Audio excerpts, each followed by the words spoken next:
정케 하소서.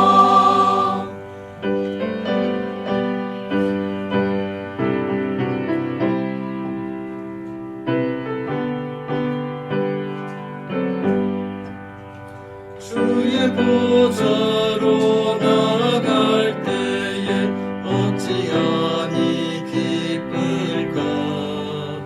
주의 얼굴을 항상 배우니 더욱 친근합니다. 내가 매일 십자가 앞에 더 가까이 가오니 구세주의 흘린 보배 피로써 나를 정케 하소서. 우리 구주의 넓은 사랑을 증명할 자 없으며 주가 주시는 참된 기쁨도 헤아릴 수 없도다. 내가 매일 십자가 앞에 더 가까이 가오니 구세주의 흘린 보배 피로써 나를 정케 하소서.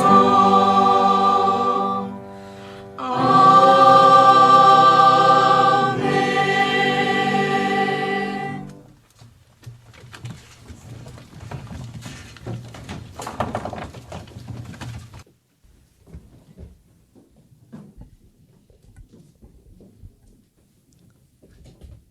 안녕하십니까. 예, 오늘 11월 이제 첫째 주입니다. 한 2달 올해가 남았네요. 예. 한 9분의 우리 청년 임원들이 청년 임원 수료대 때문에 저기 갈릴리 수양관으로 가셨습니다. 함께 기도하시겠습니다.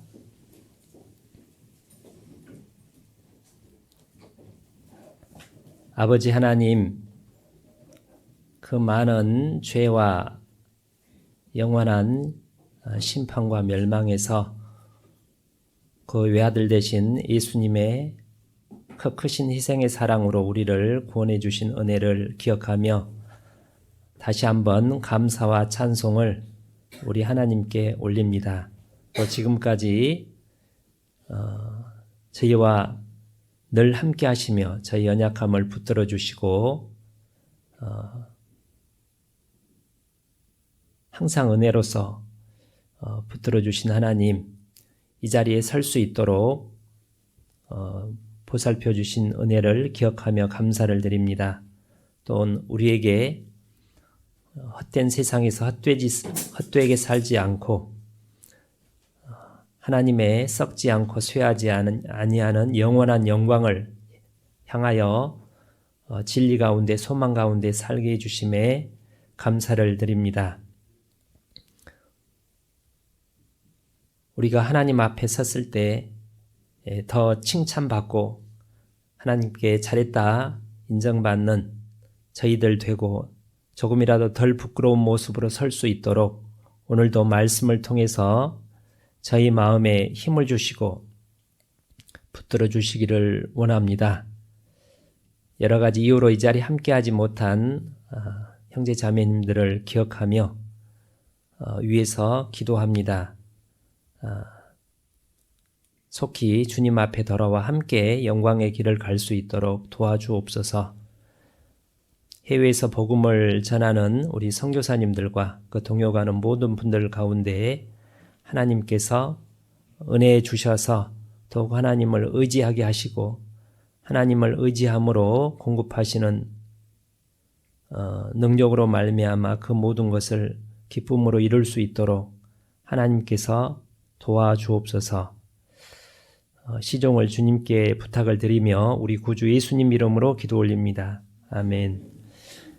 오늘 말씀은 고린도후서 8장을 찾으시겠습니다. 자, 뒤에 잘 들리시나요? 네. 방송 시스템이 뭔가 뭐 이렇게 문제가 생겼다고.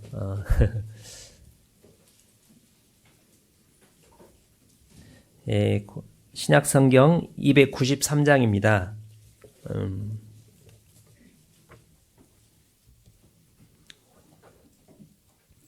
신약성경 283장 293페이지 293장은 없죠.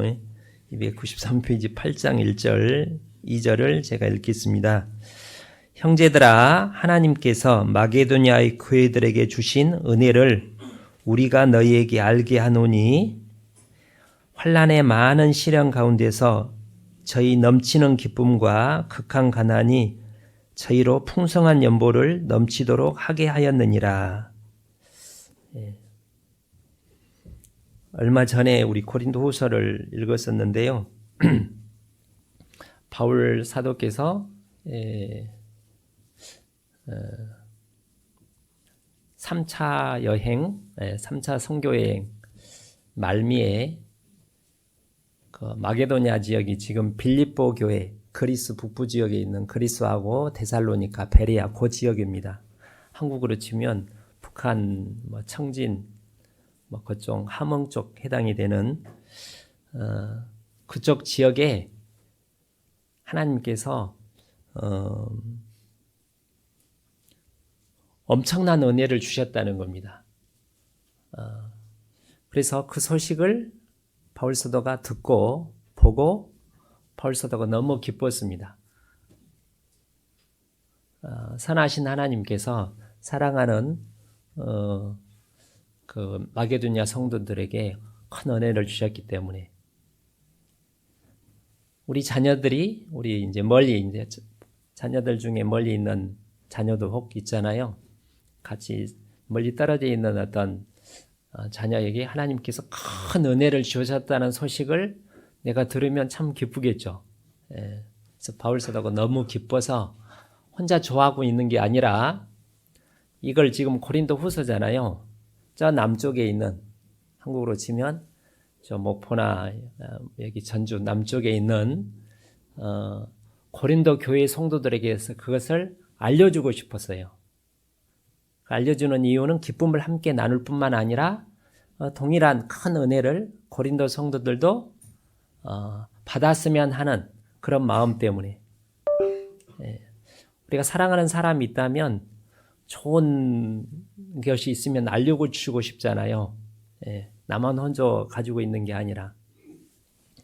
그런 마음으로 이 고린도 후서 8장 9장을 썼는데 그 내용은 뭐냐면 당대 예루살렘 그 교회가 몇 년째 큰 기근으로 역사에도 이렇게 기록이 됐다고 합니다. 이게 한 60년쯤, AD 60년경쯤 될 것 같은데, 한 해가 아니라 몇 해 동안 큰 대기근이 있어서, 유대인들이 다 이제 큰 경제적 궁핍, 막 배가 고프고, 옛날 우리나라에 대기근이 오면, 막 초건 목피해가지고 풀 뜯어먹고, 나무, 소나무, 상키라고 생키라고 막 뜯어먹는 것처럼 그래서 많은 사람이 죽고 궁핍했던 그런 역사적 사건이 있었습니다. 그 기근 때문에 예루살렘에 살던 초대교회 성도들도 베드로를 포함했겠죠. 많은 어려움이 처해 있다는 소식을 다른 지역 이제 이방교회 형제자매님들이 이렇게 듣게 됩니다. 바울서도 그 소식을 들었습니다. 그래서 아마 3차 전도 여행 중에 에베소서 2차 전도 여행인가? 헷갈리는데 고린도 교회에 있을 때 바울서가 그런 소식을 듣고 우리 예루살렘 교회를 도와주자 이렇게 한번 의논을 꺼낸 적이 있어서 그 뒤에 내용에 보면 고린도 성도들이 그러죠. 우리가 신령한 것을 유대인들을 통해서 받았기 때문에 우리가 육신의 것으로 갚는 것이 당연하다는 말씀처럼 우리가 도와야죠 하고 결의를 해가지고 이제 그 구제 헌금을 좀 시작을 했었습니다. 근데 그 뒤로 그게 이제 1년 동안 중단이 됐다고 이렇게 합니다. 근데 그 뒤쪽에 보면 그 소식이 북쪽에 있는 마게도냐, 빌립보, 데살로니가 교회 성도들에게 그 소식이 전해졌는데 그 소식을 나중에 들은 마케도냐 성도들이 큰 격동을 받아서 우리도 해야지 그러면 해서 근데 이 마게도냐 성도들은 여기에 많은 환난을 받았다고 되어 있습니다. 그게 이제 데살로니가 전서 1장에 보면 그 유대인들이 자기 동족 유대인들에게 구원받은 유대인들이 자기 동족 유대인들에게 받은 것처럼 너희도 같은 자기 빌립보 데살로니가 마을 도시 사람들로부터 같은 핍박과 환난을 받았다고 얘기합니다. 유대인들이 어떤 박해를 받았는지는 사도행전 7장 8장에 나와 있습니다. 7장에 스데반이 처음으로 이제 복음을 전하다가 돌에 맞아 죽죠. 그것이 시작이 돼가지고 예루살렘에 큰 박해가 있어서 구원받지 않은 바울을 필두로 해가지고 저 못된 놈들을 반역자들을 다 처단하자 해서 잡아다가 때리고 감옥에 가두고 막 죽이기도 하고 이런 일이 막 퍼졌습니다. 그래서 일부 사도들을 제외하고 대부분의 성도들이 예루살렘을 떠나서 이제 각 지방으로 다른 지방으로 서울에서 박해가 있으면 딴 데로 도망가야 되잖아요. 뭐 임진왜란때 도망을 가는 것처럼 흩어 이제 도망을 가는 일이 있었죠. 그게 사도행전 8장에 있습니다. 그럴 때 이제 가게도 두고 그러잖아요. 땅을 가져갈 수도 없고 꼭 필요한 가는 것처럼 가재 도구만 챙겨가지고 이제 다른 잠시 가는 게 아니라 다른 도로, 다른 지역으로 가게 된 겁니다. 근데 가서 얼마나 힘들었겠습니까? 말이 그렇지. 요즘 그 방송을 통해서 가자지구 사람들 참 비참하게 사는 모습을 보잖아요. 그죠? 뭐 그와 비슷하게. 근데 그들은 울부짖는데 흩어진 사람들이 복음을 전했다고 되어 있습니다. 빌립 집사님을 필두로 해가지고. 근데 눈물을 흘리면서 어쩔 수 없이 복음을 전한 게 아니라 거기는 나와 있지 않지만 그들 마음속에 참 힘들긴 하지만 걱정도 되지만 마음속에 큰 기쁨과 하나님이 성령이 주시는 평강이 있었던 것이 분명합니다. 그것에 의해서 이제 안디옥 교회가 세워지고 바울도 그것 때문에 구원을 받게 되죠, 결국은. 그래서 온 세상에 복음이 전해진 겁니다. 또 바울 사도 자신도 곳곳에 가서 복음을 전하다가 돌에 맞고 투옥이 되고 여러 번 그런 일이 많은 환난이 있었잖아요. 바로 이 빌립보 교회에서도 지금 마게도냐 교회에 있는 지역에 있는 빌립보 교회에서도 복음을 전하다가 죄도 없이 옷이 다 찢김을 당하고 심한 매를 맞아가지고 깊은 감옥에다 이렇게 집어넣는 일이 있었죠. 사도행전 16장에. 그럼에도 불구하고 간밤에 자정쯤에 신라와 함께 찬양을 불러서 큰 기적의 역사가 있었습니다. 그와 같은 일이 데살로니가 교회 성도들에게도 있었다는 거예요. 구체적인 내용은 없지만 초대교회 예루살렘 성도들이 바울 사도가 받았던 그 환난이 동일한 환난을 너희가 받았는데 이 데살로니가 여기에 보면 그들에게 큰 기쁨이 있었다는 겁니다. 그래서 또 그들은 굉장히 극한 가난, 극한이란 말이 강한, 아주 심한, 요즘 잘 안 쓰는 말로 좀 찢어지게 가난한 그렇게 어느 정도인지는 모르겠지만 조금 가난할 정도 아니요 심한 가난 속에서도 마게도냐 성도들이 우리 예루살렘 교회 성도들을 돕자 해가지고 나중에 바울 사도 보고 깜짝 놀랄 정도로 힘에 지나도록 그렇게 바울 사도가 예상한 기대한 액수가 있었을 텐데 그걸 훌쩍 뛰어넘은 거예요. 그래서 풍성한 연보, 뭐 X는 나와 있지 않는데 3절에 보면 내가 증거하노니 저희가 힘대로 할 뿐 아니라 힘에 지나도록, 우리가 최선을 다하는 것도 쉽지 않은데 이게 내 최선이라면 그 이상으로 했고, 4절에 그것을 아주 부담스럽게 억지로 하는 게 아니라 여기 보면 이 은혜와 성도 섬기는 일에 참여에 대하여, 구제헌금에 참여하는 일에 대하여 우리에게 간절히 구하니, 뭘 구했다는 거예요? 마게도냐 성도들이 생각했을 때 바울 사도가 우리가 이렇게 심하게 어렵다는 걸 잘 알기 때문에 우리가 하려고 하면 말릴지도 모른다는 생각을 했을 수도 있을 것 같아요. 고린도 성도들은 좀 여유가 있어서 왜 안 하나 이렇게 했는데, 우리도 할래요 그러면 이거 그렇게 어려운데 뭐 하더라도 조금, 이런데 마게도냐 성도들은 그렇게 할까봐 아닙니다.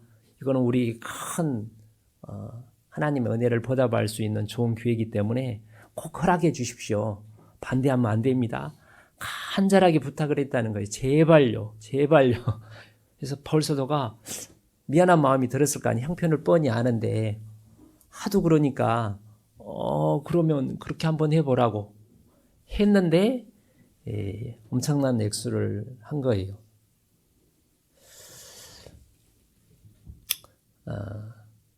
참 특이하잖아요. 일반적으로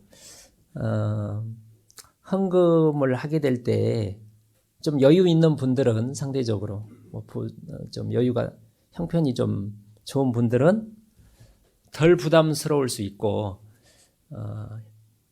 좀 넉넉하지 못한 가난한 분들, 또 최근에 이제 막 직장을 잃었다든지 가정에 어떤 어려운 일이 닥쳤다든지 애가 아픈다든지 뭐 여러 가지로 이제 돈이 많이 갑작스럽게 들어가는 경우가 가끔씩은 있잖아요. 그런 분들에게 이 헌금 얘기를 한다는 것은 참 부담스러운, 미안한, 죄송한 마음을 갖습니다. 당연히 그러겠죠. 집안에서 뭐 행사가 있어서, 뭐 결혼식이라든지 뭐가 행사가 있어서 형제들끼리 이제 각주를 하는데 다 100만 원씩 모으자 했는데 그 셋째가 요즘 직장도 잃고 하는 일도 안 되고 해가지고 그러면 미안하잖아요. 그러면 셋째는 빠지라고 한다든지 그런 생각을 가질 수 있죠. 그 얘기하는 게, 전화할 때 우리 100만 원씩 하기로 했어. 미안하잖아요. 이제 여유가 있는 사람은 알지? 걱정하지 마 그럴 텐데 그런 마음이었을 것 같습니다.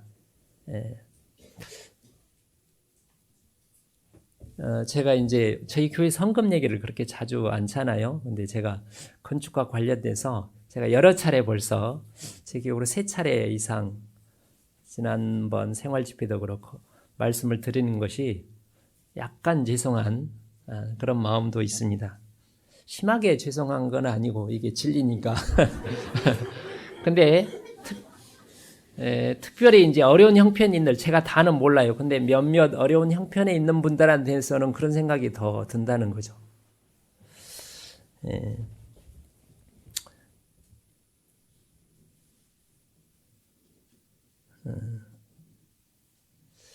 그러지만 진리를 알지니 진리가 너희를 자유케 하리라는 말씀 아시죠? 우리가 진리를 거스려 아무것도 할 수 없다. 우리가 말씀 듣는 걸 싫어하지만 막 화를 내고 별짓 다 하지만 혼을 받는 것이 옳으니까 전도를 온갖 수모를 당하고 하듯이 이것이 옳으니까 의기 있기를 가자는 거예요. 그래서 억지로가 아니라 이 말씀을, 진리가 우리 마음속에, 너희가 하나님의 말씀을 들을 때 사람의 말로 아니하고 하나님의 말씀으로 받으님이 진실로 그러하다. 이 말씀이 믿는 자 속에서 역사한다고 그랬잖아요. 정직한 마음으로, 간절한 마음으로 이렇게 받으면, 우리가 믿을 때 구원을 받은 것처럼 믿을 때 이 말씀이 믿어지면 즐거운 마음으로 마게도냐의 교회 성도들처럼 많은 환난 가운데서, 극한 가난 속에서도 헌금을 할 수 있는 은혜를 하나님께 얻을 수 있다는 거예요. 그게 은혜잖아요. 예수님이 우리 자신을, 몸을 우리에게 모든 걸 다 주신 것이 은혜인 것처럼 우리가 할 수만 있다면, 하고 싶은데 우리 믿음이 부족해서, 사랑이 부족해서 못할 뿐이 할 수만 있다면 스데반 집사님처럼, 베드로와 바울 사도처럼 온전히 하나님께 드릴 수 있다면 기쁜 마음으로 억지로가 아니라 그건 은혜죠. 그래서 바울 사도에서 안타깝다가 아니라 야, 부럽다. 어떻게 저런 믿음을, 은혜를 가질 수가 있을까? 나도 가졌으면 좋겠는데 이렇게 하잖아요. 그래서 그런 은혜를 나누고 싶어서 오늘 말씀을 상고하고자 합니다. 자, 첫 번째, 그래서 좀 희한하잖아요. 어떻게 그럴 수가 있을까? 아까 말씀드린 대로 나는 형편이 어렵고 또 이제 언장이라든지 나는 가난하기 때문에 헌금을 못한다.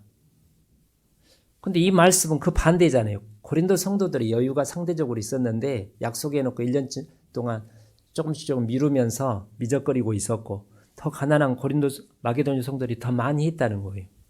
그러니까 헌금을 하냐 안 하냐, 많이 하냐 못 하냐는 것은 형편이 있냐, 형편이 되냐 안 되냐고 상관없습니다. 은혜가 있으면 많이 하게 된다는 겁니다. 그래서 첫 번째 비결은, 그게 이제 궁금한데, 첫 번째 비결은 이미 말씀드린 것처럼 그들이 많은 환난 가운데서 그들에게 복음을 전해줬던 바울 사도가 일단 복음을 전하는 가운데 그동안 1, 2, 3차 전도 여행 가운데 많은 환난 가운데 여기 오기 직전에 그 빌립보에서도 감옥에 갇혀서 많이 매를 맞았고 또 밑에 내려와서 데살로니가에서 전도하다 폭동이 일어났어요. 그래서 막 일주일 만인가 이렇게 도망갔잖아요. 응급하게. 그러고서 이제 고린도에 도착한 것을 고린도 성도들이 다 본 거예요. 아, 이 복음이 처음에 이제 이 복음 예수님이 어떻게 돌아가셨고 예루살렘 성도들이 어떻게 해서 이방인들에게 복음을 전하게 됐고 그걸 쭉 들은 거예요. 그러니까 이게 보통 복음이 아니구나. 그것을 쭉 들으면서 이 구원에 대해서, 복음에 대해서 엄청 귀하게 감사함으로 받았으리라고 생각합니다. 누가 복음을 전해줄 때, 그것만 믿으면 돼. 전해준 사람이 쉽게 전하면 받는 사람도 대부분 이게 쉽게 받는 거예요. 쉬운 거구나. 저 같은 경우는 그랬습니다. 말씀 들었을 때 이게 어떤 경로로 저한테 전해준 줄 전혀 몰랐어요. 그냥 예수님이 돌아가셨대. 그건 믿고 구원 받았지만, 이거 저에게 전해지기까지 제가 광주에서 85년도에 말씀을 들었는데, 나중에 들어보니까 그 광주교회 성도들은 굉장히 어려울 때였는데 제가 그걸 어떻게 알겠습니까? 교회당도 아니고 다른 가정에서 말씀을 들었었는데 어떤 제가 아는 형제님들은 딱 구원 받자마자 부산에 있을 때 그럼 이 교회당 마이크는 누가 헌금을 해서 이걸 다 마련했겠구나 그 생각을 구원 받자마자 했다고 그러더라고요. 저는 전혀 그런 생각을 못했었는데 그래서 많은 환난 가운데서 복음 전하는 자들의 모습을 보고 마게도냐 성도들도 이제 내가 말을 잘못했습니다. 마게도냐 성도들도 그 과정을 보고 이거 너무 귀하구나. 그것을 알게 됐습니다. 고린도후서 1장에 보면 우리 하나님은 모든 자비의 하나님이고 평강의 하나님인데 또 하나가 위로의 하나님이라고 되어 있습니다. 위로. 아시죠?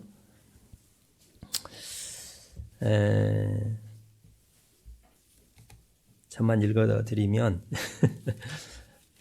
제가 오늘 1시 10분까지 끝내라고 그랬는데 도저히 어려울 것 같고 20분까지는 끝내야 되는데 마음이 급해가지고 제가 잘 못 끝내잖아요. 그래서 모든 위로의 하나님, 이제 제가 읽어드리면 우리의 모든 환난 중에서 우리를 위로하사 우리로 하여금 하나님께 받는 위로로서 모든 환난 중에 있는 자들을 능히 위로하게 하시는 이시로다. 그러니까 하나님께 은혜를 많이, 위로를 많이 받으려면 고난을 많이 받으면 된다는 거예요. 전해주는 사람이나 받는 사람이나. 우리가 바울 사도 일행이 환난을 받는 것도 너희 위로와 구원을 위함이요 혹 위로받는 것도 너희의 위로를 위함이니 이 위로가 너희 속에 역사하여 우리가 받는 것 같은 고난을 너희도 견디게 하느니라. 바울수다가 많은 환난 속에서 하나님께 받은 위로가 있었기 때문에 그 가운데 전하니까 고린도 이 마게도냐 성도들도, 제가 헷갈리는데 지금 마게도냐 성도들 얘기하고 있습니다. 죄송합니다. 성도들도 그게 전해지는 거예요.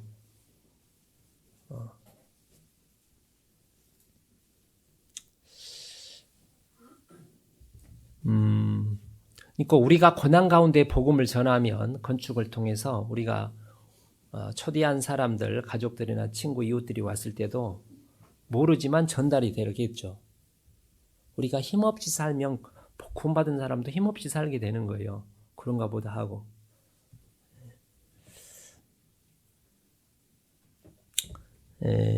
두 번째는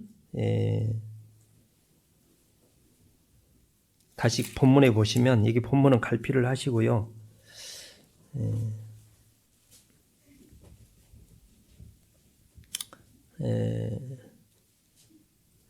데살로니가 전서, 아니고 이거는 찾아봐야 되겠습니다. 이게 데살로니가 전서 1장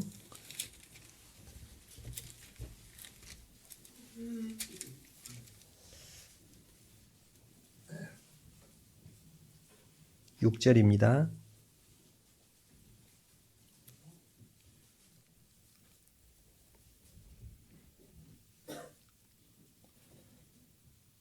너희는 많은 환난 가운데서 성령의 기쁨으로 도를 받아 우리와 주를 본받는 자 되었으니, 이러므로 너희가 마게도냐와 아가야 모든 믿는 자의 본이 되었느니라. 여기 보면 주목하고 싶은 게, 그 다음에 3절에 주의 말씀이 너희에게로부터 마게도냐와 아가야에만 들릴 뿐 아니라 하나님을 향하는 너희 믿음의 소문이 각처에 퍼진 거로 우리는 아무 말도 할 것이 없노라. 여기 보면 우리와 주를 본받는 자 되었다, 이렇게 돼 있고, 7절에도 모든 믿는 자의 본이 되었다, 믿음의 소문. 그래서 마게도냐, 구원받은 마게도냐 성도들은 믿음이 있었습니다. 믿음이, 당연히 믿음이 있었는데, 구원받은 믿음뿐만 아니라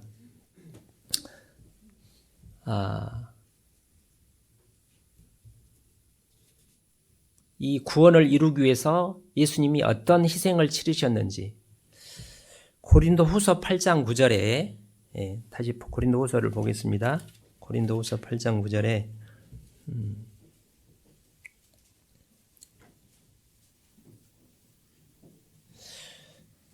본문입니다. 우리 주 예수 그리스도의 은혜를 너희가 알거니와 부요하신 자로서 너희를 위하여 가난하게 되심은 그의 가난함을 인하여 너희로 부요케 하려 하심이니라.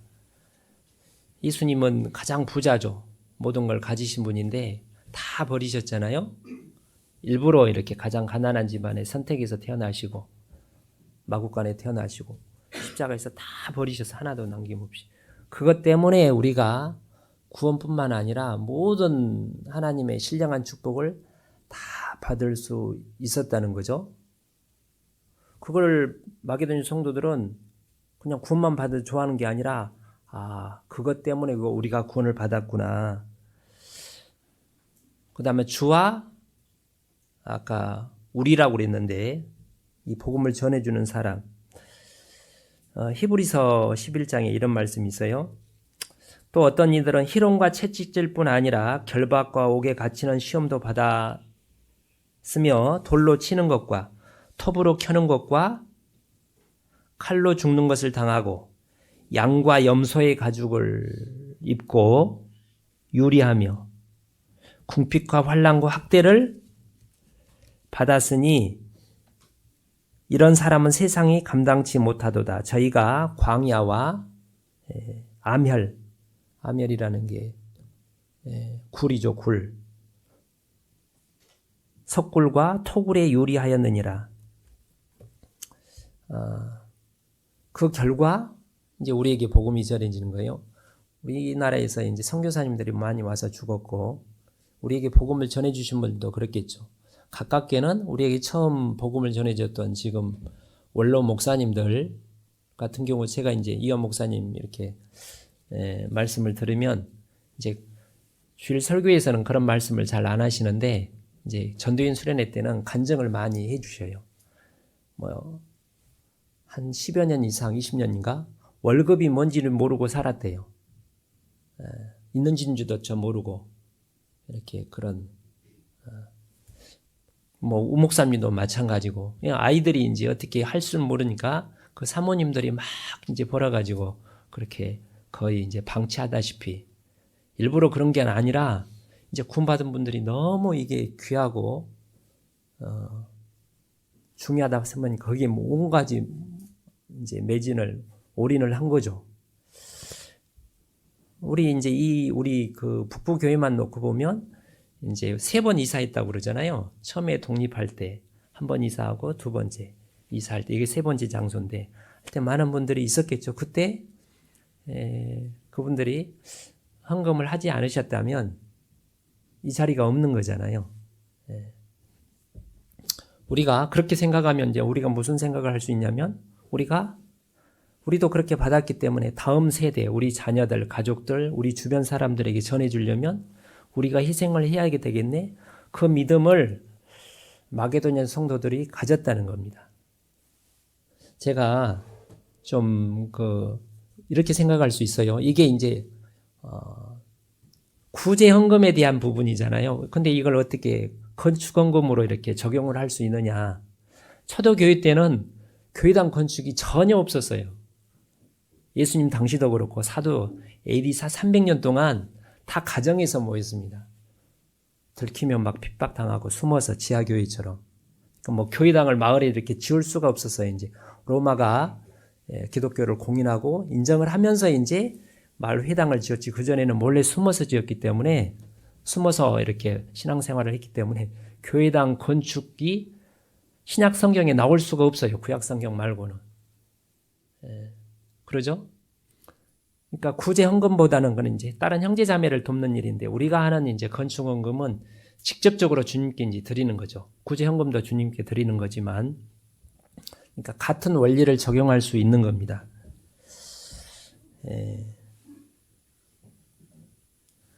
우리 시대 때 그 고난 복음 때문에 이렇게 매를 맞고 감옥에 갇히고 죽임을 당하고 그런 일은 앞으로는 모르겠어요. 그런 시대가 올지도 모르겠지만 지금은 없잖아요. 우리 시대에 당하는 고난은 가장 큰 고난은 우리가 땀 흘려서 애써서 이렇게 벌어들이는 헌금을 교회당을 짓는데 복음을 전하는데 해외 선교를 하는데 헌금하는 그 고난이 대표적인 고난이라고 생각합니다. 한번 생각해 보세요. 내가 구원받고 나서 주님을 위해서 주님 때문에 뭘 잃게 됐는지 가정을 잃었어요. 집을 잃었어요. 뭘 잃었어요? 매를 맞는 분이 간혹 있을 수도 있겠네요. 욕은 얻어먹는데 우리 가정이 점점 더 행복해졌죠. 그러죠? 뭐 어떤 분은 헌금을 많이 안 하고 가난한 분도 있을 수 있겠지만 대부분은 보면 내가 예수님 믿어 신앙생활 때문에 내가 엄청난 고난을 받은 건 별로 없을 겁니다. 그러면 우리 시대에도 그 끔찍한 고난을 허락해 주세요. 그럴 필요 없이 헌금을 통해서 참여할 수 있다는 겁니다. 그래서 베드로전서 4장이 그 카타콤 시대 때 대박해를 앞두고 너희가 믿음의 시련이 불로 연단하여도 없어질 금보다 더 귀하여 그리스도에 나타나실 때에 칭찬과 영광과 존귀를 얻게 하려 하심이라. 그런 말씀이 이제 이 고난에 대한 고난을 이겨야 된다는 게 이제 베드로전 전체의 주제입니다. 근데 우리에게 있어서 고난은 헌금이라는 생각이 듭니다. 우리 시대 때 가장 사람들이 아끼고 좋아하는 게 보물이 자기 쾌락, 그 다음에 돈, 자기 마음대로 살고자 하는 뭐 그런 개인주의 그런 거잖아요.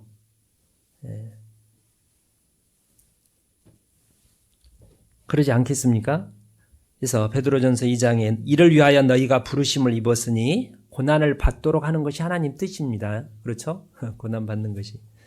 그리스도도 너희를 위하여 고난을 받으사 너희에게 본을 끼쳐 그 자취를 따라오게 하려 하심이라는 말씀이 있는데 내가 고난 받은 것처럼 믿음의 선진들이 고난 받은 것처럼 너희들도 고난 받기를 내가 고난 받기를 하나님이 원하시는데 그럼 뭐 어떻게 일부러 저 좀 때려주세요. 그럴 수도 없는 거고 직장에서 쫓아내주세요. 그럴 수도 없는 거고 그게 우리 시대에는 우리 지금 현재 입장에서는 내가 아끼는 해서서 하루 종일 일하면 한 10만 원 이렇게 보통 벌면 어떤 분들이 이렇게 주일날 수요일날 오면 피곤해가지고 이렇게 제가 보면 낮에 힘든 일을 하시는 분이 특별히 더 있잖아요. 좀 편하게 하는 분도 있지만 막 피곤해가지고 제대로 씻지도 못하고 오는 거 보면 짠하잖아요.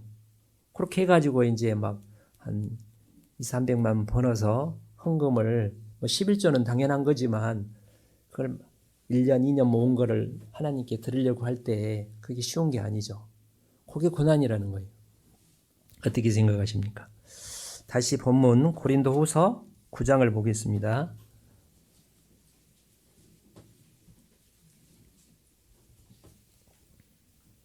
5절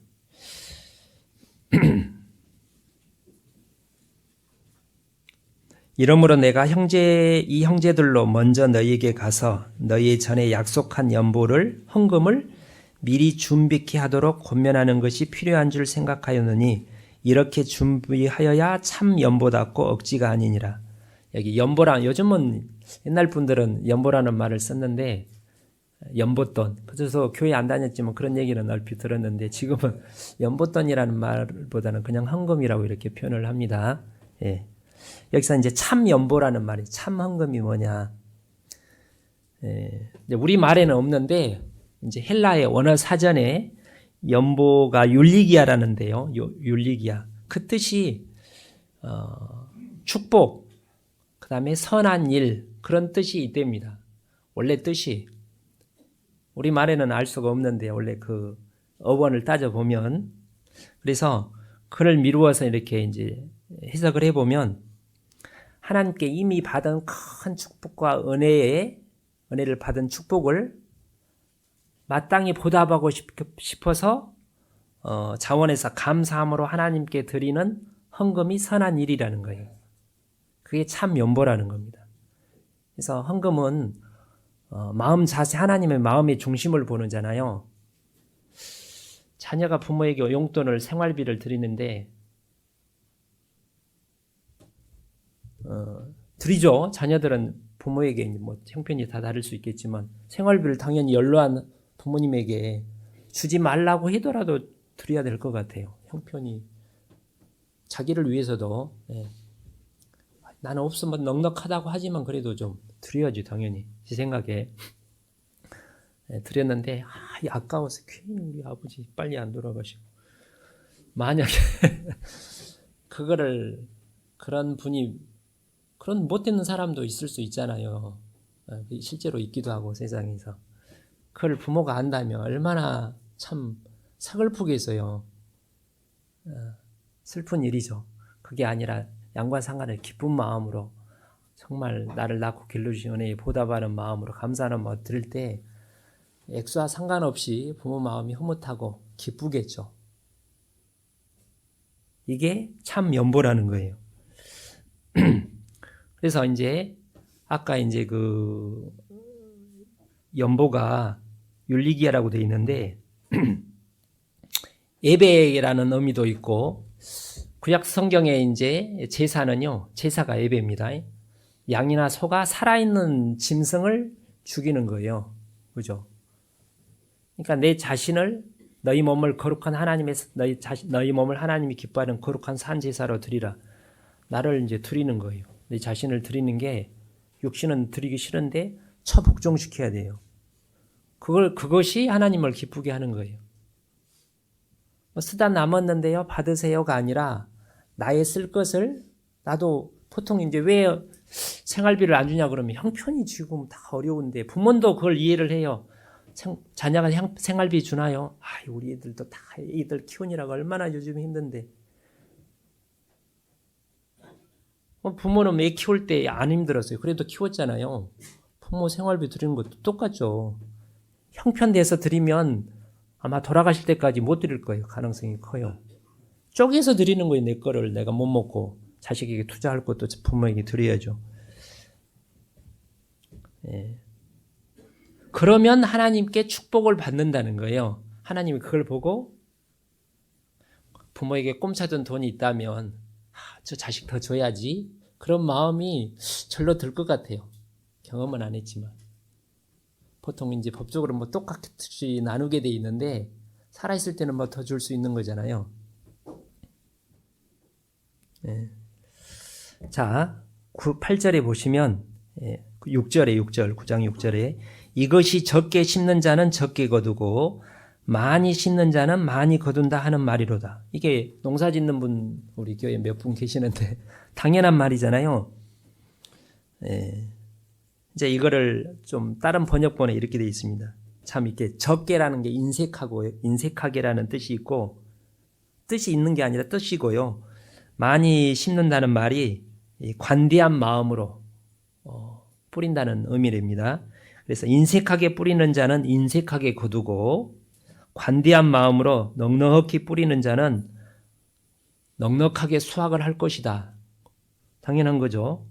풍성한 수확을 소망하고 씨르는 농부가 있다면 당연히 이 가족들이 최소한 먹을 수 있는 것만 남기고 그럴 땅이 있다면, 땅이 없으면 뭐 뿌리고 싶어도 못 뿌리는데 넓은 땅이 있다면 자기 가족들이 생존에 필요한 것만 남기고 다 뿌리겠죠. 많이 뿌릴수록 많이 거두는 거니까. 근데 풍성한 수확을 가을에 얻고 싶은데 자기 손에 놓기가 싫어서 자기 손에 쥐고 있어서 뿌리지 않으면 얼마나 어리석겠습니까? 그래서 우리 아버지 따라서 그 보리씨를 뿌리는데 옛날에는 이제 배가 고프니까 이거 보리밥 해서 먹으면 배가 부를 텐데 아버지가 고구마 있잖아. 그걸 뿌려. 아까워서. 예. 내가 쥐고 있으면 쥐고 있는 만큼 손해잖아요. 그래서 손에 쥔 그 씨앗이 종자잖아요. 풍성한 수확을 가져오는 것임을 알고도 못한다면 소출을 못 얻겠죠. 항상 불만스러운 소출만을 얻게 될 것이다. 반대로 넉넉한 마음으로 헌금을 하는 하나님의 자녀는 액수와 상관없이 마음이 넉넉해질 거라는 거예요. 많이 뿌렸어요. 많이 헌금을 해서. 근데 하나님이 적게 주셨어요. 그럼 이게 뭡니까 하나님? 그럴까요? 제가 이렇게 보면 가끔씩 그런 생각이 들 때도 가끔씩은 육신적으로 이렇게 드렸는데 왜 하나님이 안 채워주시지 이런 생각이 들 때도 있었는데 가끔씩 이렇게 보면 필요한 만큼은 다 주셨어요. 필요한 만큼은. 제가 한 며칠 전에 우리 딸하고 통화하다가 가끔씩 통화를 잘 하는데 인터뷰를 간호학과 나와서 인터뷰를 하는데 누구랑 이제 인터뷰를 하는데 제가 이제 정신계통에 정신임상 치료사를 이렇게 하라고 권유를 하니까 그게 좋겠더라. 그러니까 물어보니까 그거는 돈이 잘 안 된대요. 그래서 우리 딸이 나는 돈을 많이 벌고 싶은데 왜 그러는데 제가 우리 딸한테 들은 얘기예요. 전에는 그런 얘기를 안 하더만 저는 어려움 없이 뭐라고 단어를 썼는데 이렇게 여유 있게 궁핍하지 않게 살아왔는데 그래도 더 많이 벌고 싶어요. 아빠도 좀 나중에 여행도 시켜드리고 싶기도 하고 그 말도 하더라고요. 내가 그 말 듣고 저는 굉장히 적게 줬다고 생각했는데 얘가 전에는 늘 불평을 했었는데 요즘에 이제 선물을 조금씩 하니까 얘가 마음이 좋아지는 것 같더라고요. 그 사람마다 좋아하는 게 다 다르대요. 전에는 이렇게 뭘 사주려고 그러면 안 돼 했더만 큰 게 아니면 그래 해라 했더만 얘가 자기가 이제 풍성해진다고 최근에 생각을 하는 것 같아요. 제 생각에. 그게 맞는 거죠. 그래서 많이 뿌리면 많이 거두는 게 자연 법칙인 것처럼 신앙의 세계에서도 우리 신앙생활에서도 넉넉한 마음으로 믿음으로 뿌리면 소축과 상관없이 우리 마음이 풍성해진다는 거예요. 행복하게 된다는 거예요. 지족하는 마음을 갖게 된다는 겁니다. 그 다음에 7절에 보시면 각각 그 마음에 정한 대로 할 것이요 인색함으로나 억지로 하지 말지니 하나님은 즐겨내는 자를 사랑하시느니라.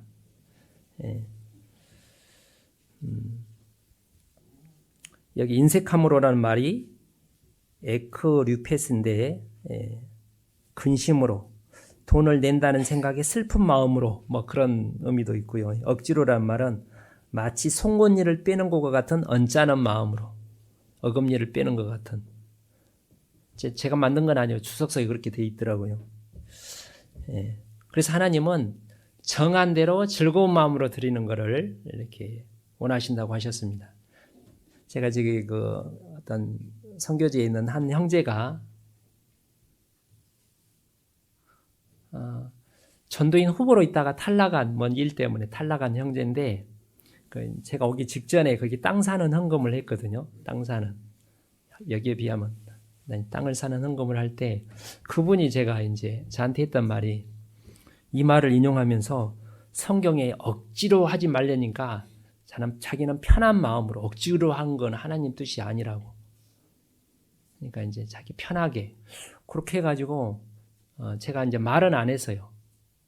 이렇게 억지로 하는 말이 자기 마음 편한 대로 하라는 말은 아닌데 그러니까 즐거운 마음으로 하라면서요. 저는 즐거운 마음이 안 되면 그럼 안 하면 되겠네요. 억지로 하지 말라고 그랬으니 그 말이 돼요, 안 돼요? 후보는 그렇게 해석을 하더라고요. 그래서 그냥 웃고 말았는데 안 되면 억지로라도 해야 되는데 즐거운 마음으로 하는 게 하나님을 기쁘게 한다는 뜻입니다. 근데 정한 대로란 말이 자기 생각에 우러나는 대로 뭐 그런 뜻이 아니라 무슨 뜻이겠어요? 빌립보서 2장에 너희 안에서 행하시는 일은 하나님이신 자기의 기쁘신 뜻을 위하여 소원을 두고 행하게 하시나니 우리가 하나님 말씀을 들으면 말씀을 따라서 똑같은 말씀을 들어도 자기 믿음의 분량에 따라서 이게 들려요.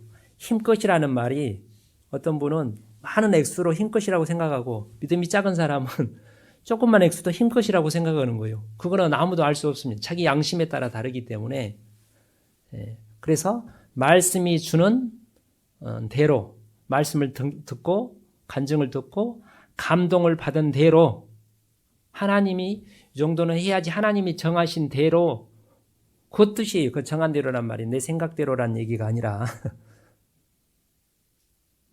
내가 복음을 전할 때 내 생각대로 하고 싶으면 하고 하기 싫으면 안 하는 게 아니라 하나님 말씀대로 하는 거잖아요. 하기 싫어도 전도를 하라고 그러니까 억지로라도 해야 되는 거죠. 그래서 이제 에스라서를 보면 하나님이 고레스, 페르시아 왕, 초대 왕 고레스의 마음을 감동시키셔서 너네 유대인들은 다 자기 고국으로 돌아가서 성전을 건축하라 그렇게 하나님이 감동을 시켜가지고 그 말씀을 그 포로 생활을 하고는 그 이스라엘 사람들이 듣고 깜짝 놀랐을 거예요. 그 말씀을 듣고 하나님이 이거는 기적이거든요. 실제로 노예들이 재산인데 돌려보내는 자원에서 돌려보내는 경우가 없어요. 근데 하나님께서 그렇게 하셨고 이게 큰 은혜다고 생각하고 감동을 받은 자들이 다 일어나 돌아왔다고 돼 있어요. 감동을 받은 자들이. 감동을 안 받은 사람은 못 들어오는 거죠. 그러니까 당시 한 여러 가지 자료를 보니까 한 70만 명 정도였는데 돌아온 사람이 5만 명 정도 되니까 10분의 1만 실은 돌아온 거예요. 똑같은 말씀을 그 소식을 듣고 다 좋아했는데 감동을 받은 그럼 감동을 나머지 10분의 9는 감동을 안 받았을까? 받았을 것 같아요. 우리 황제께서 다 돌아가라고 했대. 아마 아무 무관심한 아무 생각도 없이 사는 사람을 일부를 뭐 몇 프로를 제하고는 대부분 다 좋아하고 대단한 일이야 기뻐했을 것 같아요. 제 생각에. 근데 그 감동대로 이제 막상 돌아가려니까 그러면 이거는 가기는 어떻게 하고 가서 뭐하고 사는데 거기 아무것도 없는데 폐허가 돼가지고 훨씬 위험한데 현실적인 문제가 떠올랐겠죠? 하나님이 감동을 줄 때는 그 상황을 알고 모르고 감동을 줄 수는 없는 거잖아요. 다 알고 감동을 주는 거죠. 그렇게 순종하라고. 근데 그 감동을 따라서 자기 육신은 끝까지 복종하기 싫은 거예요. 육신은 하지도 않고 할 수도 없다고 돼 있잖아요. 그건 불가능한 일이에요. 육신이 오케이 하는 경우는 없습니다. 그러니까 그거는 이제 제재를 굴복 때려서 혼내가지고 굴복을 시키고 해야 되는 거예요. 그게 이제 정한 대로. 마게도냐 성도들도 기쁨이 있었는데 극한 가운데서 극한 가난 많은 환난 가운데 풍성한 연보를 했을 때 아무 생각 없이 했겠습니까? 그럴 리는 없잖아요. 이제 아내가 얘들이 그럼 우리 못 먹고 살아요. 그동안 이제 굶어 죽지는 않은데 넉넉하게 배부르게 못 먹었는데 그것도 떼서 준다고 그러니까 그러면 우리 더 앞으로 큰일 났네. 얘들도 그럴 거고 형편이 다 알 거 아닙니까? 근데도 최소한 먹을 걸 남기고 이제 그때 아마 이제 마케도냐 성도들이 정한 대로 동일한 원칙을 고린도 성도들한테 너희도 마음에 정한 대로 각각 정한 대로 하라고 이제 권면을 하는 거죠.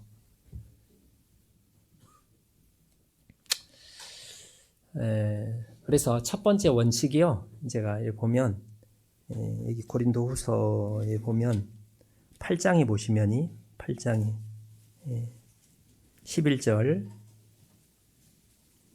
이제는 행하기를 성취할지니 1년 전에 했다고 약속해 놓고 나는 미루고 있는데 마음에 원하는 것과 같이 성취하되 있는 대로 하라. 여기 보면 있는 대로 빛내지 마세요. 이제 앞으로 작정을 하는 거는 빛내는 건 아니잖아요. 자기가 이제 매달 얼마씩 하겠다 직원 없지만 그거는 믿음으로 하되 지금 현재 내가 없으니까 내가 막 엄청 많은 돈을 빚내서 그렇게 하면 이제 본인이 문제가 돼. 그건 하나님 뜻이 아닙니다. 그래서 있는 대로 12절에 할 마음만 있으면 있는 대로 받으실 터이요 없는 것을 받지 아니라 없는데 내놔라. 한 문화 받은 사람이 숨겨놓고 그랬잖아요. 하나님은 뿌리지도 않고 달라고 하는 분이라고 그래서 혼났잖아요. 하나님은 있는 걸 달라고 하지 없는데 만들어내라 빚내서 그런 분이 아니라는 거예요. 그 다음에 이제 두 번째가 여기 말한 대로 인색하면 아까워서 우리 육신은 아까운 마음이 들 거예요. 근데 굴복하지 말고 하나님이 나에게 말씀한 내 믿음의 분량에 따라 감동을 주시는 대로 그렇게 하는데 뭐가 떠올랐냐면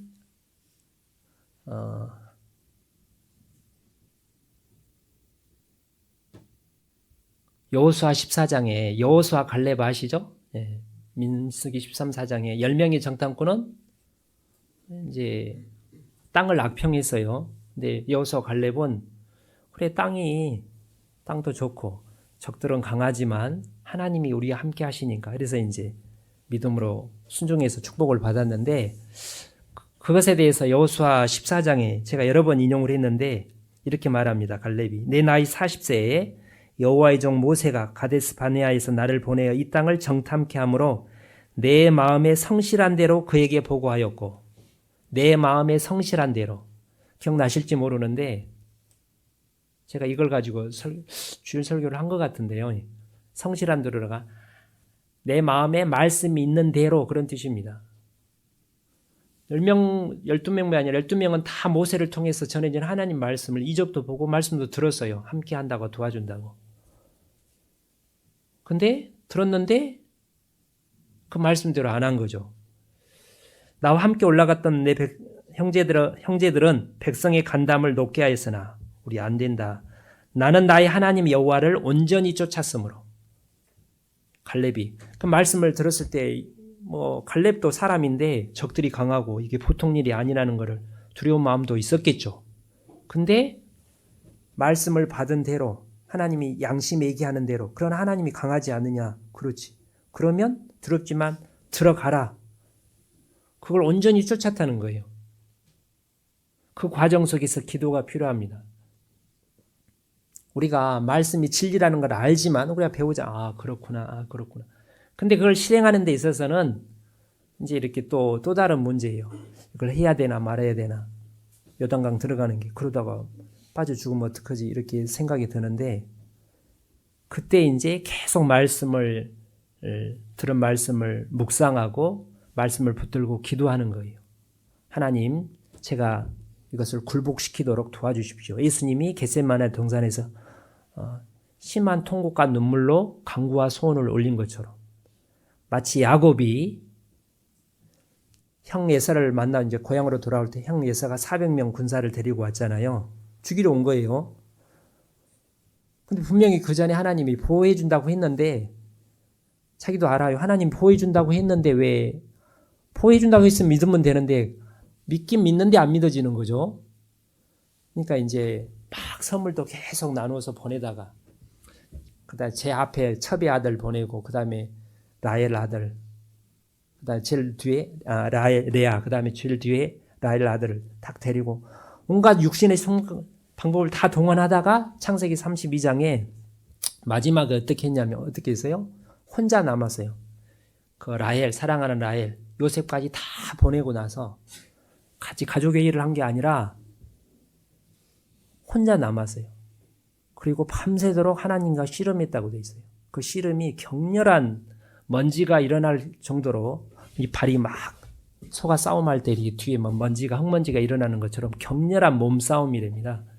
그렇게 온 밤을 이렇게 하나님과 싸운 거예요.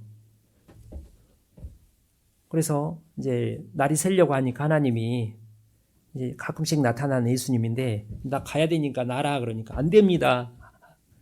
안 놔줍니다. 못 놔줍니다. 하나님이 가려고 하면 가죠. 탁 치면 떨어질 텐데 그 참 이상하잖아요.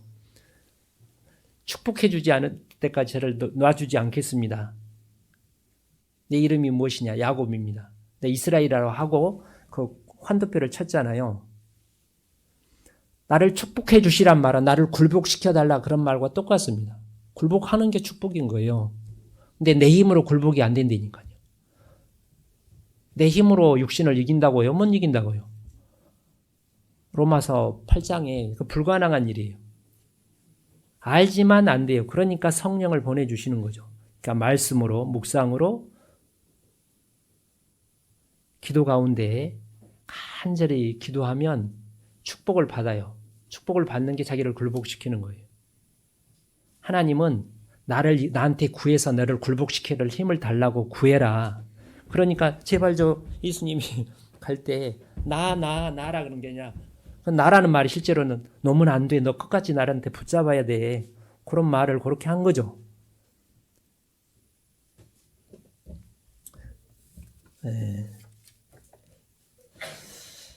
그래서 여기 다시 이제 9장에 보시면 7절에 즐겨내는 자를 사랑하느니라. 즐겨드리는 사람을. 그래서 감동을 받은 사람을 하나님이 축복한 게 아니라 그 감동을 따라 기도 가운데 묵상 가운데 자기 육신을 차 복종시켜서 실제로 정한 대로 행하는 사람을 하나님은 사랑하죠. 하나님은 모든 하나님의 자녀를 사랑하지만 더 사랑하는 자녀가 있다고 돼 있어요. 똑같이 사랑하는데 더 깨닫는 거죠. 그렇지 않겠습니까? 예.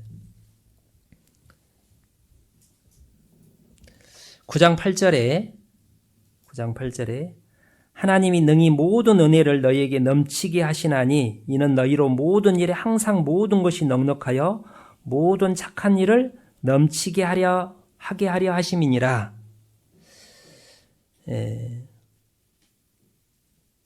여기 보면 하나님이 주어가 하나님입니다.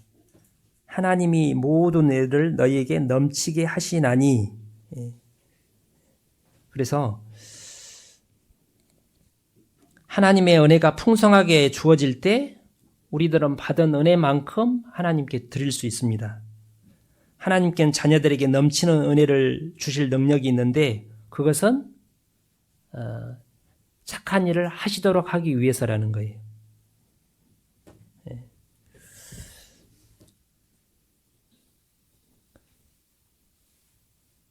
여기서 넉넉하라는 말이 있잖아요. 여기 보면 모든 것이 넉넉하여, 이 넉넉하는 말이 아르타르케이안이라는 헬라 말이라는데요. 이게 넉넉하다는 말을 제가 어젯밤에 처음 알았어요. 이제 원어 사전을 보면 디모데전서 6장 6절에 너희가 지족하는 마음이 있으면 경건이 큰 이익이 되느니라 말씀이 있거든요. 이 지족하는 말씀하고 이것도 아르타르케이안, 그래서 여기서 넉넉하게 말이 지족한다는 뜻이라는 거예요. 그래서 넉넉한다는 말이 돈을 많이 가지고 있다는 뿐만 아니라 현재 가지고 있는 것으로 만족하는 사람, 적게 가지고 있어도요 자기가 많이 가졌다고 생각할 수 있고요, 많이 가지고도 나는 가진 게 하나도 없는데 이렇게 생각할 수, 실제로 그렇잖아요. 사는 것도 그렇고.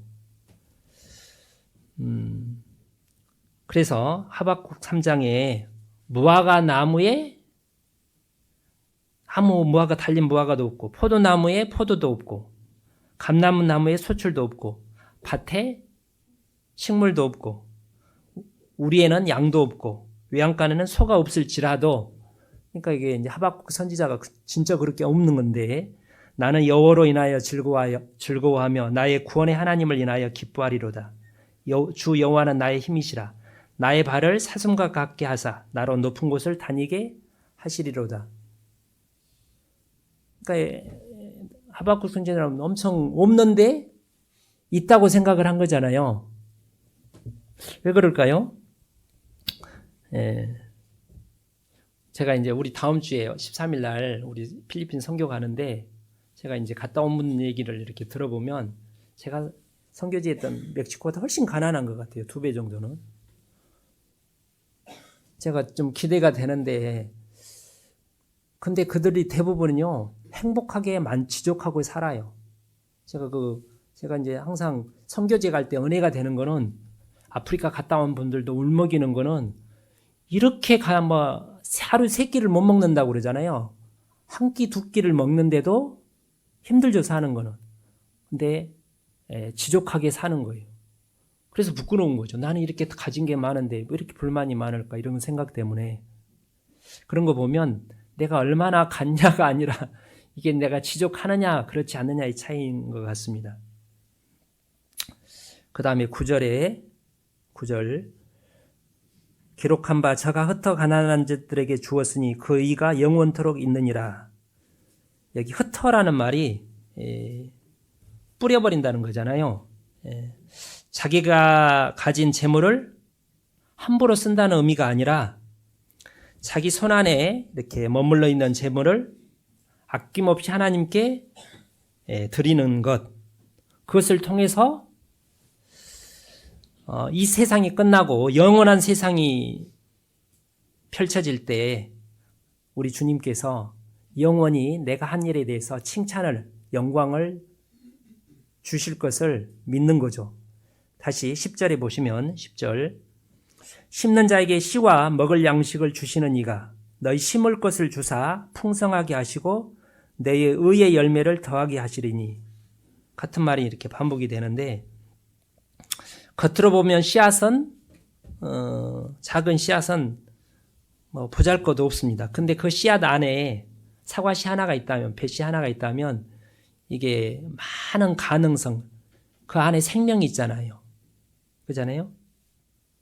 이게 땅에 떨어져 죽기만 하면 뭐 해년마다 수백, 몇 개가 열리지, 100개, 200개의 어떤 사과를 해년마다 열리잖아요. 작은 씨 하나가. 그죠? 근데 이게 이제 떨어지지 않으면, 그래서 예수님이 한 알의 밀이 땅에 떨어져 죽으면 많은 열매 맺고, 떨어지지 않으면 한 알 그대로 있고, 당연한 거죠. 그래서 이 말씀은 나에게 있는 아주 작은, 하나님 보기에 작은 그 재물을 하나님께 기쁜 마음으로 믿음으로 드렸을 때 하나님께서 실제로 갚아주신다는 거예요. 여기에 동사가 3개가 있습니다. 10절에 보시면 너희에게 심을 것을 주사 그랬죠. 주사. 그 다음에 두 번째 풍성하게 하시고 마지막으로 더하게 하시리니. 이게 헬라의 문법에 이게 의지 미래랍니다. 미래인데 주실 것인데 우리말에는 그런 의미, 내가 영어로 있으면 will 해가지고 반드시 하겠다, 그런 뜻을 가지고 있답니다. 하나님께서 다짐을 하는 거예요. 반드시 내가 그것을 성취하겠다. 예. 이 3가지 주는 동사가 주는 경우는 하나님께서 주권적으로 의지적으로 반드시 더 착한 일을 할 수 있도록 채워주실 것이라는 진리의 말씀이라는 겁니다. 그래서 우리가 가난하게 우리 가운데 사는 분들이 구원받기 전부터 이제 뭐 여러 가지 하나님의 어떤 특별한 섭리가 있어서 가난할 수도 있고, 폭삭 망해서 가난할 수도 있고, 구원받기 전에 게을러서 망할 수도 있고, 가난할 수도 있는데, 구원받은 지 꽤 됐는데도 불구하고 가난하게 된 건 왜 그럴까요? 그것도 여러 가지 경우가 있겠죠. 저에 대해서는 하나님이 가난한 걸 원치 않으시는 것 같아요. 예. 제가 뭐 게으르게 사는 것도 아닌데, 예. 저는 이제 제가 있는 거를 항상 그러지는 않아요. 거의 대부분 제가 전도인이 된 뒤에는 전도인이 안 됐으면 그렇게 안 했을지도 모르죠. 전도인이 된 뒤에는 일단 뭐 좀 앞장서서 해야 되니까 제가 가지고 있는 대부분을 항상 드리면서 살아왔어요. 예. 그래서 누가복음 16장에 부자와 나사로 얘기, 부자와 거지 나사로 있잖아요. 나사로가 왜 거지였을까? 일을 게을리해가지고, 그래서 그럴 리는 없다고 생각합니다. 일을 게을리해가지고 가난했는데 하나님이 위로해 주겠습니까? 복음을 위해서 모든 것을 주님을 위해서 다 하나님께 드림으로 정말 가난하게 된 거죠. 그래서 하나님께 위로를 천국에서 받는다는 거잖아요. 예.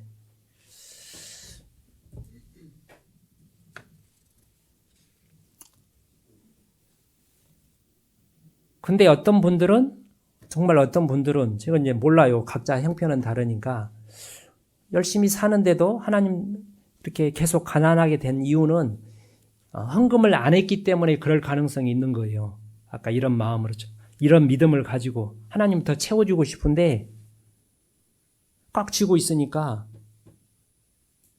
채워주고 싶어도 못 채워. 하나님은 공평하신 하나님이잖아요. 하나님은 우리를 사랑하시지만 공의 하나님이에요. 행한 대로 갚으시는 분이. 그게 잘못됐습니까? 맞는 거죠. 그래서 더 이렇게 어렵게 살아온 분들이 있을 수도 있다는 거죠. 그 다음에 우리가 이제 어떻게 마게도냐 성도들은 극한 환난과 극한 가난 가운데 그렇게 풍성한 연보를 할 수 있었을까? 자, 어떤 면에서는 사르밧 과부 찾아보지는 않겠습니다. 사도행전 열왕기상 17장에 사르밧 과부 기억나십니까? 이제 엘리야가 가서 가지고 있는 떡 좀 달라고 그러니까 내가 가지고 있는 게 이게 마지막 밀가루 조금하고 기름 조금 있는데 이게 마지막인데요. 우리가 이거 우리 아들이랑 먹고 그다음에 죽을 날만 기다리고 있는데요. 그때 그것을 먼저 네 말대 하려니와 하지 말란 하려니와 먼저 나에게 갖다 주라. 그러면 채워준다고 그랬잖아요. 근데 이 과부가 하나님을, 이방 과부잖아요. 하나님을 철통같이 믿은 과부가 아니라니까요. 긴가민가 하고 있습니다, 지금. 이때까지. 저 하나님이 선지자가 맞긴 맞는데, 확실히 뭐 구원받은 건 아니에요. 저는 불을 보면. 근데 순종했잖아요. 믿음이 있어서 순종을. 근데 왜 그랬을까 보면, 가난했기 때문에 순종하기가 쉬웠을 거라는 거예요. 그래서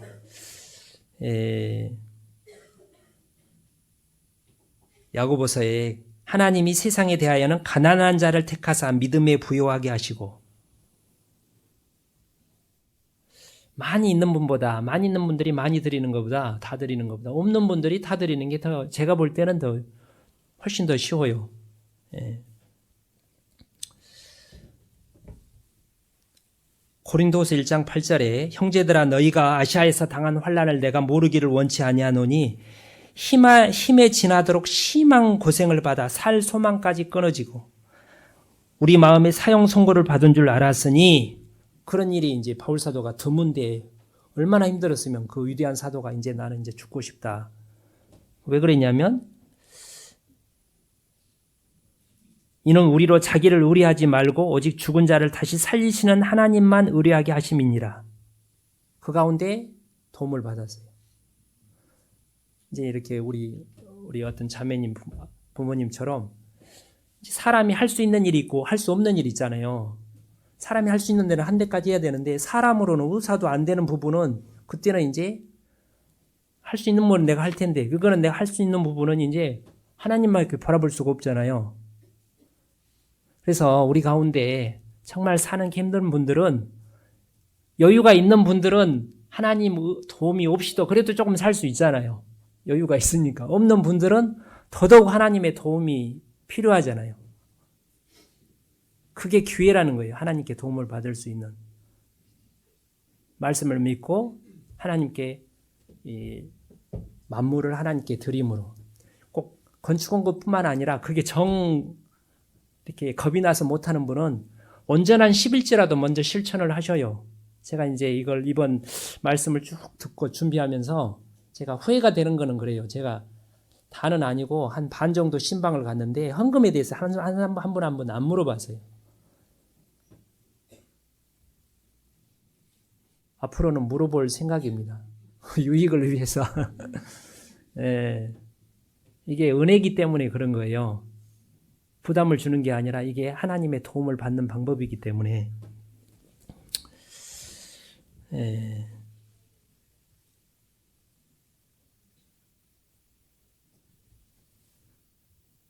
그 다음에 다시 8장에 보시면 8장에 5절에 여기 보면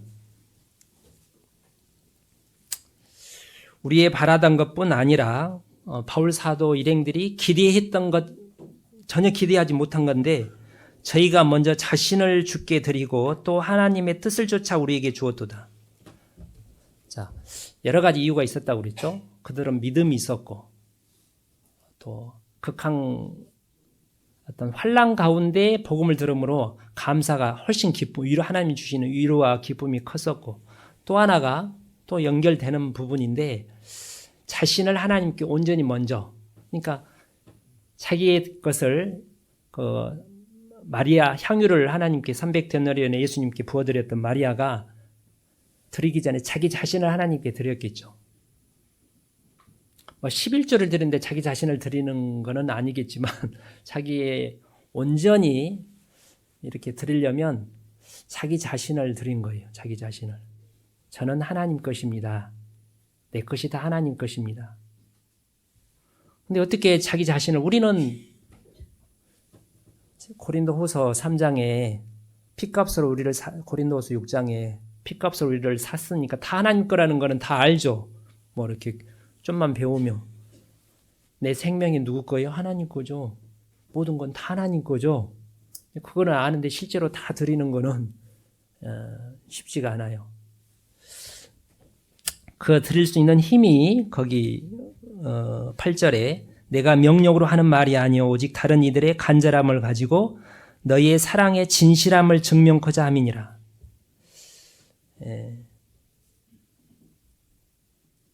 그들은 정말 예수님을 이번 생활집회 첫날 말씀이 사랑이었잖아요. 정말 예수님을 사랑한 거예요. 사랑했기 때문에 자기 자신을 주님께 드릴 수 있었던 거죠.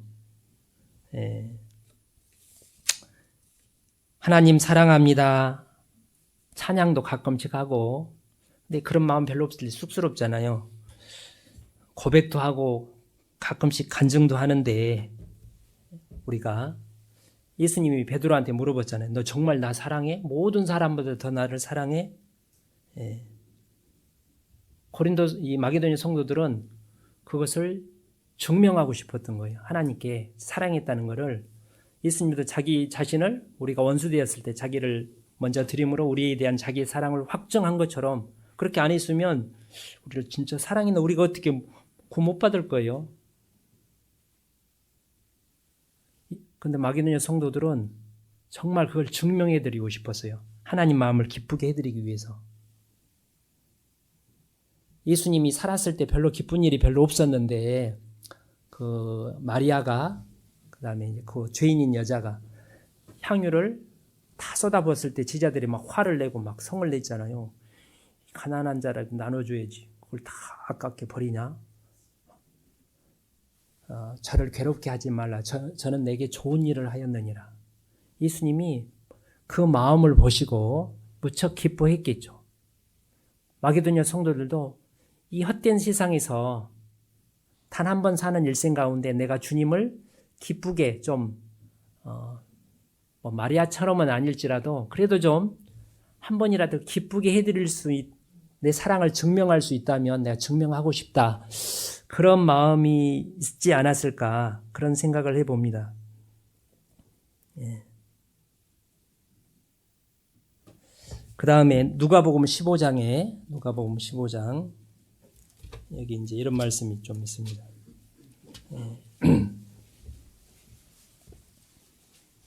31절에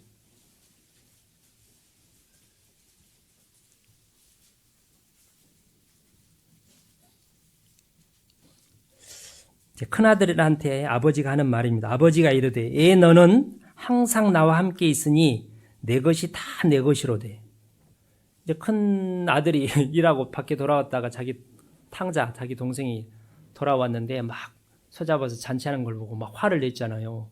아버지한테. 나는 그렇게 아버지를 떠나지 않고 아버지를 위해서 막 열심히 일했는데 염소 새끼 한 마리도 안 잡아주면서 세상에 저런 나쁜 놈을 소를 잡아주냐고. 그때 이제 아버지가 이 큰아들한테 했던 말입니다. 틀려요, 맞아요. 이게 다 네 거잖아. 내게 네 거지. 상속자니까. 근데 아들은 그걸 못 믿고 있었던 거예요. 믿었으면 불평할 이유가 없잖아요. 소 한 마리가 문제입니까? 이게 다 자기 건데 부자 아버지인데. 왜 그랬을까요? 왜 아버지 것이 자기 것이라는 거를 못 믿었을까? 아버지를 사랑하지 않았기 때문에 아버지를 못 믿은 거예요. 근데 반대로 우리 예수님은 요한복음 16장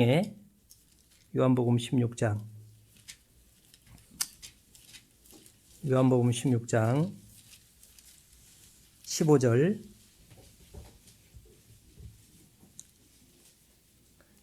무릇 아버지께 있는 것은 다 내 것이라.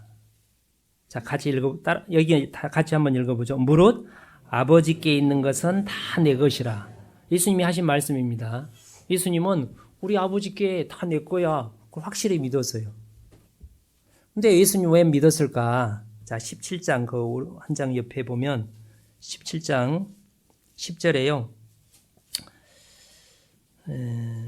내 것은 다 아버지 것이요 아버지 것은 내 것이온데 내가 저희로 말미암아 영광을 받았나이다. 내 것이 다 하나님 거라고 이렇게 드리면 사랑으로 드리면 하나님께 다 내 거네. 그게 믿어진다는 거예요.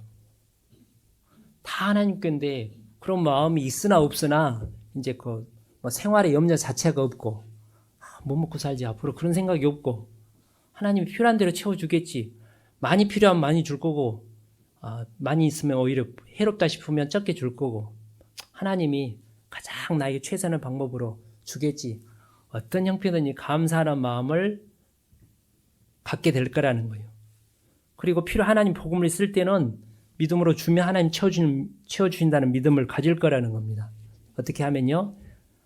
하나님을 사랑함으로 내 것이 다 주님 거라는 걸 믿고 드릴 때 하나님께 내 거네.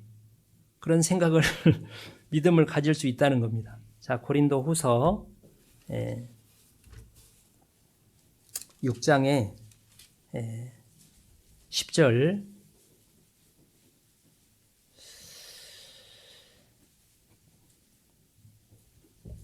근심하는 자 같으나 항상 기뻐하고 우리 그리스도인들을 가리킵니다. 가난한 자 같으나 많은 사람을 부요하게 하고 아무것도 없는 자 같으나 모든 것을 가진 자로다.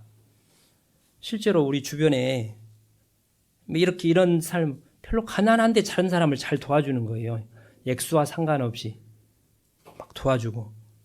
근데 가진 거는 아무것도 없는데 행복해하고 걱정도 안 하고 그거 이상하다. 그게 믿어지니까 그런 거예요. 근데 그 누가복음 12장 어리석은 부자는 엄청나게 많았고 쌓아둘 곳이 없는데도 이걸 어떡하지 걱정하고 있잖아요.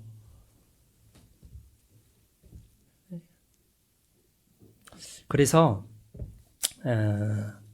자 우리가 이 건축 작정을 하는데 아까 이제 제가 좀 육신적으로는 미안한 죄송한 마음이 드는 분들이 형편이 어려운 분들, 제가 정확히는 몰라요. 누가 형편이 넉넉한 줄 아는데 실은 형편이 더 어려운 사람일 수도 있고 반대일 수도 있고 아무튼 하나님은 다 아시겠죠. 그래서 내가 이렇게 작정을 하실 때 이제 한 4주 남았는데 3주 남았네요. 3주 남았는데 하나님께 깊이 기도하시고 말씀을 가지고 생각도 하지만 말씀을 계속 묵상하는 거예요. 묵상.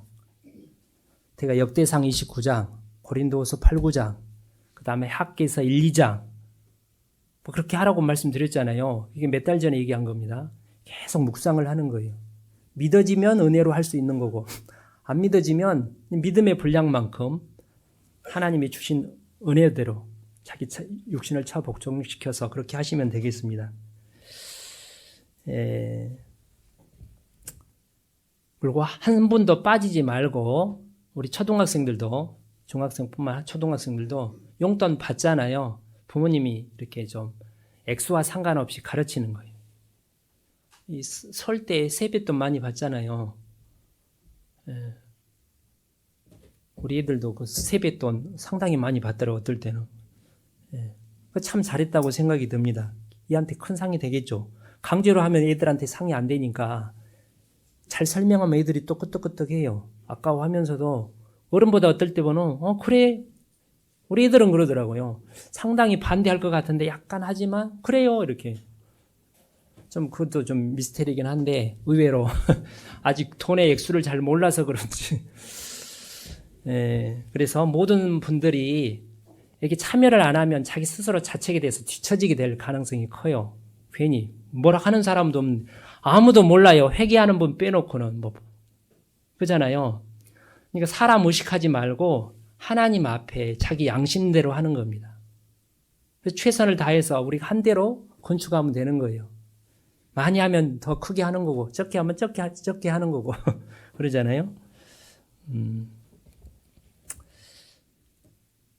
딱 20분 됐는데 필요성을 뭐 굳이 얘기를 하자면요. 제가 몇 가지 생각나는 대로 제가 생각하는 건데 아무튼 힘있게 복음을 이방인들이 왔을 때 외모를 보는 이방인들이 왔을 때 좀 정식 이거는 우리가 이제 모텔을 사서 리모델링 한 거고 대강당도 예쁘게 지으면 더 많이 와서 말씀을 듣는다고 합니다. 외모를 보는 사람들은 그래요. 그리고 이제 두 번째는 우리 이제 대집회 때 점점 이제 찰 텐데 어떤 분들은 이렇게 막 답답해가지고 숨도 못 쉬고 제가 아는 김제 어떤 형제님의 어머니가 이 근처에 사는데 명절 때 왔다가 와 답답하냐 이렇게 그런 얘기를 제가 지난 주일날 들었어요. 그러니까 옛날에는 뭐 다 조그만 데 살면 뭐 그런가 보다 하는데 널찍한 데서 말씀 듣다가 좁은 데 오면 막 답답하다는 그래서 위층에서 듣는 분도 있잖아요. 그리고 또 하나는 애들이 우리 조그만 애들이 이렇게 중학생 그런 거 없는데 이 앞에 나가면 가끔씩 오토바이가 싱싱하고 달리는 거 보셨어요? 애들이 볼 때 그 앞뒤 안 보고 달리잖아요. 굉장히 위험한 거잖아요. 놀 공간도 없고 그런 면도 있고. 우리 교회에서 결혼식을 한 번도 못 했어요. 다 다른 데서 거기 할 수 있어요? 이렇게 물어보잖아요. 할 수 있는데 내가 보니까 어떻게 생각하세요? 뭐 아무튼 좀 좋은 데서 하고 싶을 거 아니에요. 하고 싶기는 좀 우리 자녀들이 좀 우리 교회에서 우리 성도들은 우리 교회에서 하면 좋잖아요. 없으니까 여기 익산교회 빌려서 다른 교회에서 하는 것보다 그런 것도 있고 제 집무실이 3층에 있는데 저한테는 뭐 불편함이 없어요. 우리 형제자매. 근데 이제 새로 상담하는 어른 분들이 생각을 한번 해보셔요. 올라와 가지고 그래도 이제 사무실에 누가 계시니까 나은데 저 혼자 있으면 딱 올라오면 무슨 생각하겠어요. 예?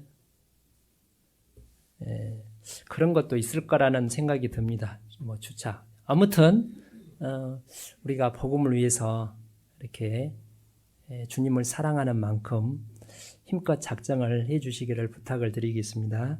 기도하고 마치겠습니다. 아버지 하나님, 우리에게 모든 것을 내어주심으로 가난하게 되신 우리 주님, 우리도 우리 주님을 기쁘게 해드리고 사랑하는 주님을 마음을 흡족하게 해드리고 이 복음을 위해서 하나님이 주시는 믿음의 분량을 따라 그 은혜를 따라 우리 육신을 차 복종시키고 최선으로 이 헌금 건축헌금에 참여할 수 있는 은혜 베풀어 주시기를 간절히 원합니다. 이 일로 말미암아 낭망하는 분 없도록 하나님께서 도와주시고 아무도 실족하는 분 없도록 모두가 서로가 위로하며 격려하며 또 받아주며 한 마음으로 행할 수 있도록 도와주옵소서. 다음 주에 듣게 될 필리핀 선교 우리 안각교회 성도들에게 큰 힘이 될 수 있는 선교 여행이 되도록 하나님 도와주시기 바랍니다.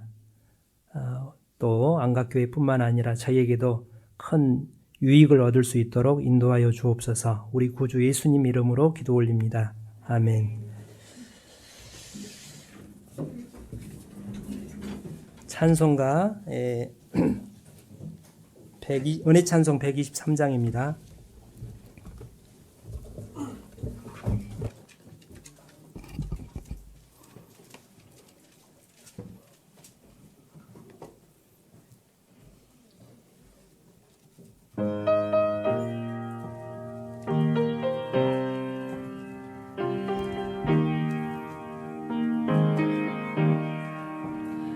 내가 지금 사는 곳 주님의 크신 은혜요 주를 믿게 된 것은 더욱 크신 은혜라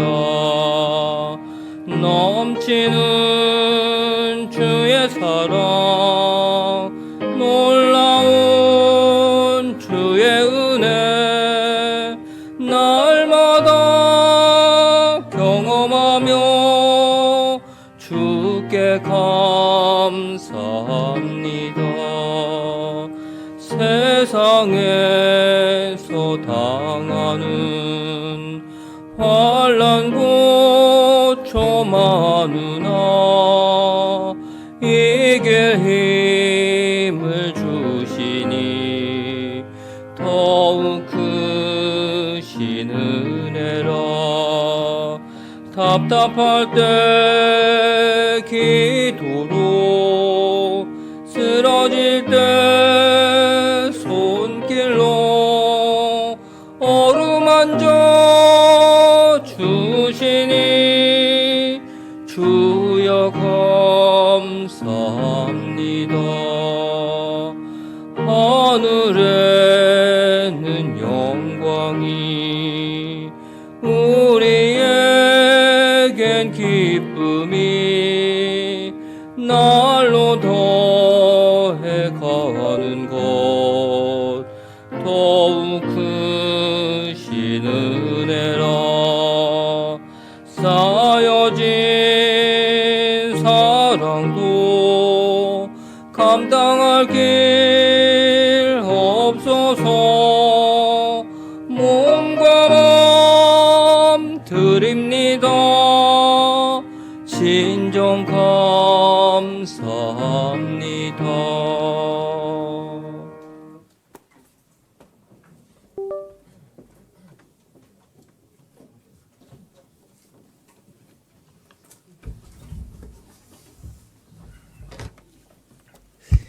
네, 광고 이전에 우리 유성일 형제님 잠깐 나오셔서 지금 현재까지 건축 상황에 대해서